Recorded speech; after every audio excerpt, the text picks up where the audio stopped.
Lorsque vous prenez pleinement conscience du moment présent et que vous laissez aller vos pensées, vous pourriez être surpris de découvrir combien de choses que vous croyez vraies ne sont en fait que des constructions mentales. Le passé et le futur disparaissent, tout comme les distinctions entre l'observateur et l'observé, le sujet et l'objet, l'expérimentateur et l'expérience.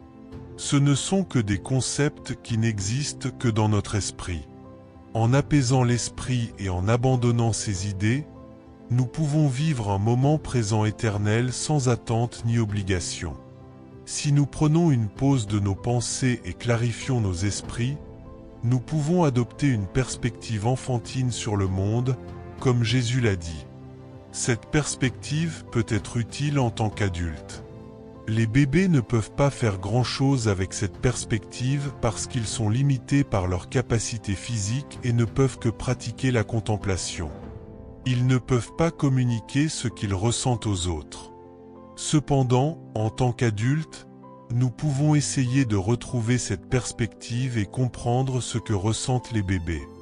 Selon Freud, les bébés ont une expérience océanique où ils se sentent complètement connectés à tout ce qui les entoure. Ils ne peuvent pas faire la distinction entre eux-mêmes et l'univers. Si nous devions vivre cette expérience en tant qu'adultes, nous pourrions nous sentir effrayés et nous demander qui contrôle ce qui se passe ensuite. C'est parce que nous avons l'habitude de penser au monde en termes de contrôleur et de contrôler, mais c'est juste un mythe. En abandonnant nos idées préconçues et nos constructions mentales, nous pouvons nous libérer des limitations de notre propre esprit et vivre le monde de manière plus directe et intuitive.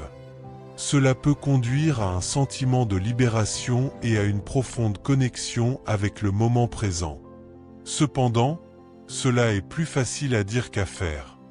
Nos esprits sont constamment en mouvement et il faut de l'effort et de la pratique pour calmer le bavardage constant et se connecter au moment présent. Une façon de cultiver cette perspective enfantine est la méditation et les pratiques de pleine conscience. En se concentrant sur la respiration et en étant pleinement présent dans le moment, nous pouvons apaiser nos esprits et cultiver un sentiment de calme et de clarté. Avec la pratique, cela peut devenir un état naturel d'être et nous pouvons apprendre à aborder le monde avec un sens enfantin de l'émerveillement et de la curiosité. Bien sûr, cela ne signifie pas que nous devrions abandonner toutes nos responsabilités et obligations d'adultes, mais en apprenant à lâcher prise de nos constructions mentales et à nous connecter au moment présent, nous pouvons aborder ces responsabilités avec un plus grand sens de clarté et de but. Nous pouvons apprendre à vivre plus pleinement et authentiquement et cultiver un profond sentiment de connexion avec le monde qui nous entoure. De nombreux enseignants spirituels prétendent avoir réalisé leur nature divine et déclarent souvent à leurs disciples « Je suis Dieu, vois-tu ». Cependant, il est important de comprendre que leur réalisation n'affecte pas la nôtre. Il serait facile de revêtir un turban et une robe, de prétendre être un gourou et de vendre aux gens leur propre montre. La vérité est que vous êtes déjà divin, et cette déclaration a une signification significative, bien qu'elle soit difficile à définir davantage avec des mots. Les philosophes entendent souvent de telles déclarations et demandent rapidement « Que veux-tu dire par là ?» parce qu'ils sont plus intéressés à continuer leur jeu de mots qu'à expérimenter la vérité.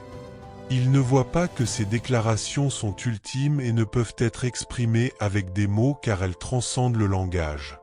Les mots n'ont de sens que parce qu'ils sont des symboles qui représentent autre chose. Les étoiles, les arbres et les montagnes n'ont pas de sens en eux-mêmes.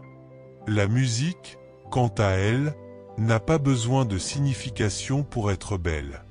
Seule la mauvaise musique a une signification, alors que la musique classique peut être appréciée en observant simplement ses motifs et sa complexité.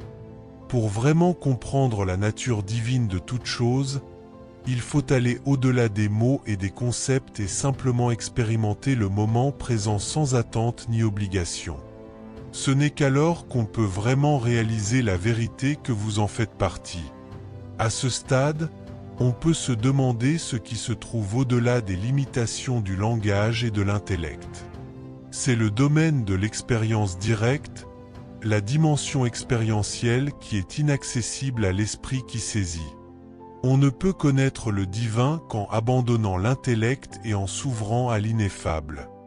De nombreuses traditions spirituelles proposent des pratiques qui aident dans ce processus de lâcher prise et d'ouverture. Certaines impliquent la prière, d'autres la méditation et d'autres le service désintéressé. Peu importe la méthode, elles ont toutes un objectif commun de calmer l'esprit et de lâcher le script de l'ego. Alors que l'on continue sur le chemin spirituel, on peut rencontrer des moments de profonde compréhension et de réalisation. Ces moments peuvent ne pas être permanents, mais ils peuvent donner un aperçu de la nature de la réalité qui transcende les limitations du langage et de l'intellect. Ces instants sont comme des fenêtres sur le divin et ils peuvent nous inspirer et nous motiver dans notre voyage vers une meilleure compréhension et réalisation. En fin de compte, la quête de la réalisation spirituelle ne consiste pas à acquérir plus de connaissances ou à accumuler plus d'expérience. Il s'agit de lâcher prise de tout ce que nous pensons savoir et de nous ouvrir au mystère et à l'émerveillement de la vie. Il s'agit de découvrir le divin en nous-mêmes et dans tout ce qui existe, et il s'agit de vivre d'une manière qui honore et exprime l'essence divine à chaque instant de notre vie. Alors, où en êtes-vous? Maintenant, bien sûr, vous êtes toujours vous-même, vous l'avez toujours été. Cependant, réaliser que vous êtes l'essence de l'existence est inconfortable, car cela ne peut être saisi. J'en suis venu à réaliser que quoi que je sois, ce n'est pas seulement dans mon esprit, mais aussi en dehors de moi. Pourtant, peu importe ce que c'est, je ne peux pas l'obtenir.